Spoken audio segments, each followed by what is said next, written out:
Yeah. Good morning, New York. Nah, I'm just playing. Good morning, you guys. Welcome back to today's video.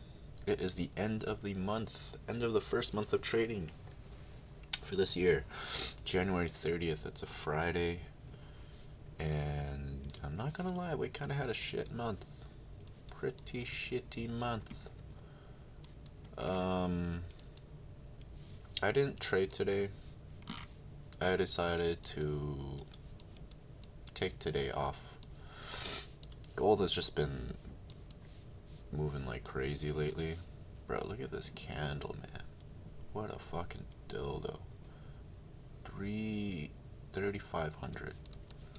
And then in the overnight session, we dropped another 5,100. It's crazy because I bought long-term gold like up here. I don't know what I was thinking. I should have just waited for a retracement. I just bought some more gold from there as well. Um, what a run. But anyways, uh, you know, I did kind of briefly go over what I was looking at. We're still bullish on gold because we've only had one break to the upside. Um, we can even mark up this order block here instead. There's a valid order block for 4 hours. We grabbed the 4-hour liquidity as well.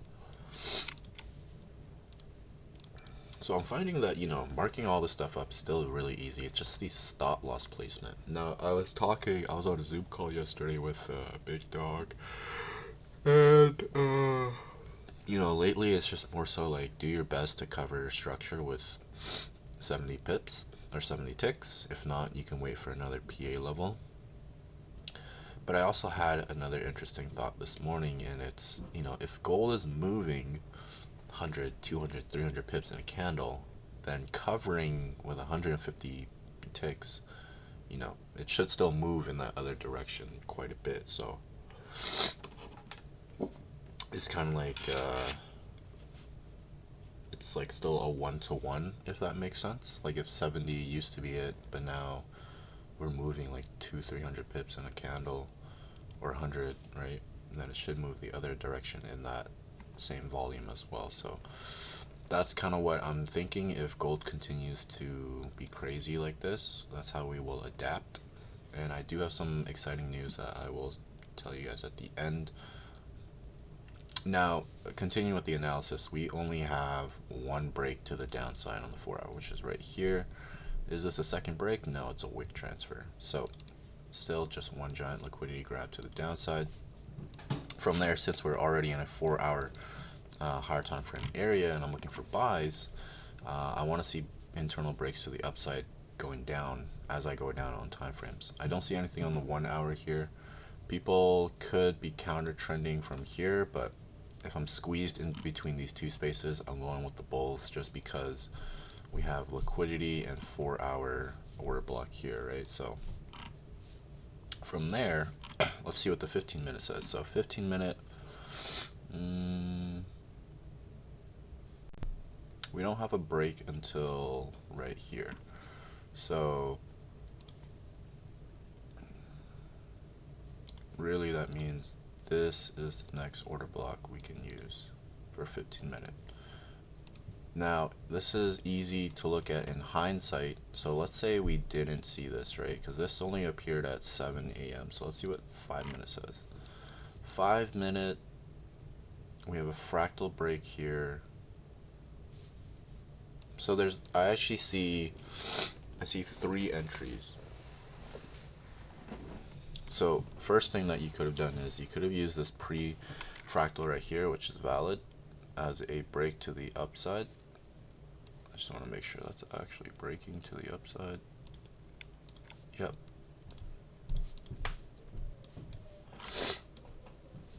Why am I using this as a fresh break? It's because break 1, break 2, break 3, right? So we have 3 breaks to the upside, and we do have 1, 2, 1, 2.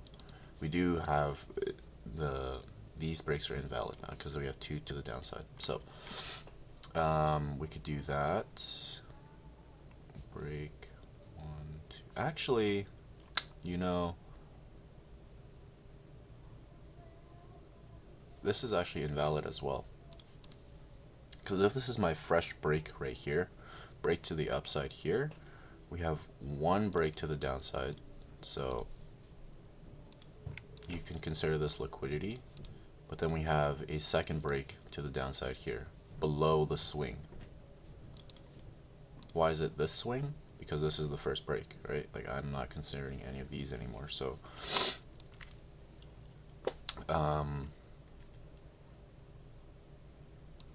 yeah, so really we have to start over again, which honestly is okay, because I actually believe this is cleaner, because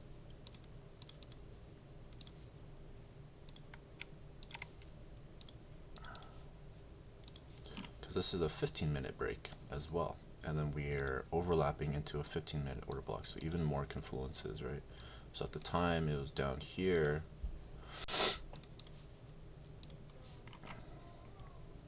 and of course we have liquidity grab here,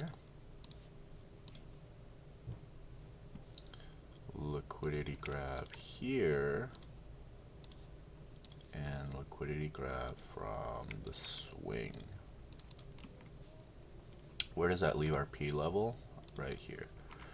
So our entry would be something like this. We'd probably want to cover stop losses like that. So let's just say we do 120. And from there we would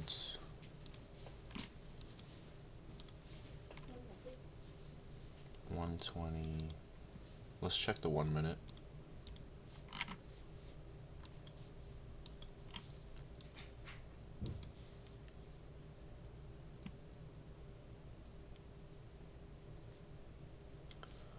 When did this P level form? Down 825. 825.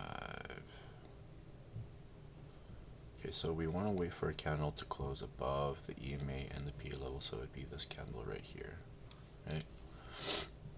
Is 120 still enough to cover structure? Yeah, we would have gotten wicked out before take profit, which is kind of gay. So yesterday we were talking and we were saying do your best to cover structure, right? So honestly, if I'm going with like the big SLs, I'd probably do 140. But we wouldn't have reached full TP. It would have been break even. So 140 and very, very close to being stopped out. And then we rip to the upside. We go break even here. Stopped out at break even there. Pretty messy, right? But it is Friday, so that is the setup of the day, I would think. And yeah, so going forward, let's say gold continues to go crazy like this. It's either we have 3 options. It's either we wait for a new level, we do our best to cover stop losses or structure. So I was talking to, again, Vlad yesterday. Let's say we can't cover structure properly like this, right? That requires 140. He would say go with 70 and just cover like a single candle. Now, a day like today, 70 isn't shit, bro. Like, look at this candle right here. Bro, that's a 550 tick candle. Like, that's crazy, man. How am I supposed to cover anything with 70?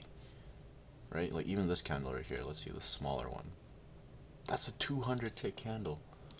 Let's see. Let me find the smallest candle I can find. Let's see how much it is. This candle.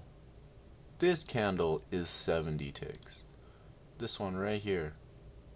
So, adapting to the market, right? 70 isn't going to cut it. Like, we do have to extend our stop losses, right? Especially if we're moving like crazy like this. But I'm hoping the markets will return to our normal volume next week or this month. Now, I said I had some exciting news, and I do think it's exciting. What I'm going to be trying to implement here is Bookmap. I've seen and I've read about Bookmap, and I thought it was interesting, but I've never. Now I'm like diving deep into it. And the reason why I want to use Bookmap is I'm only specifically. Everything else is the same. The only time I'm using Bookmap is when I have my PA level. So, for example, like a trade like today, I would be pulling out my Bookmap right here at this level, and I would look for. I was reading and learning about the volume dots. Are there aggressive buyers, aggressive sellers? Do we have like giant walls below us, which is like passive orders, right? So if I have a bunch of order limits at the bottom, that's a good indication that I'm with the correct buyers at the time, right? Or indicators to get out, right? If there's giant walls of sell limits sitting right here, I'd want to scale out or take my positions, right? But if it's dark and thin and there's no liquidity here, that means like it's gonna get ran through very fast, which is also good because then pricing just goes straight up towards the limit orders where it will sell off. Things like that, right? And now I do have to study quite a bit more about Bookmap and get used to how real time it is. So I will spend most of tomorrow, because I don't work tomorrow, studying Bookmap. I will have to purchase it as well. And that's it. So we will see you guys for Monday, February.